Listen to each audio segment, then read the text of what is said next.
ডিপ্রেশনে ভুগছেন, পেরেশানিতে আছেন, খুব বেশি দুশ্চিন্তায় আছেন, কোনো কিছু ভালো লাগছে না, আল্লাহর সাথে একটু কথা বলেন। আল্লাহ, আপনি আমার সৃষ্টিকর্তা, আপনি আমার মালিক, আপনার কাছে আমার ফিরে যেতে হবে। আপনার কত অবাধ্য হয়েছি, কত নাফরমানি করেছি, কত সীমালঙ্ঘন করেছি, কত নির্দেশ অমান্য করেছি, কত নিষেধ লঙ্ঘন করেছি। আল্লাহ, এগুলোর জন্য পাকড়াও করলে আমার কোনো উপায় থাকবে না। মালিক, এখনো নাকের ডগা নিঃশ্বাস আছে, এখনো ক্ষমা চাওয়ার সুযোগ আছে। আপনি ক্ষমা চাইলে ক্ষমা করে দেন।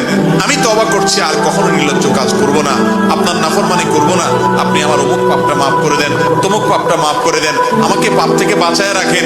আল্লাহ, আপনি আমাকে হেফাজত করেন। আপনি হেফাজত না করলে আমি নিজে নিজে বাঁচতে পারবো না। মালিক, আপনি রহম করেন। আল্লাহর সাথে একটু কথা বলেন। আল্লাহর কসম, সালহাতুস সঙ্গে বুদি দিল খারাস, আজমুদে এক জামানা খাকে বাস। পাথর হয়ে বহুদিন ছিলেন ভাই, একটু আল্লাহর সাথে কথা বলেন, চোখের পানি ফেলেন, দোয়া করেন। বিশেষ করে ভোর রাতের দোয়া, ভোর রাতের দোয়া, এটা গুলি মিস হলে মিস হয় না।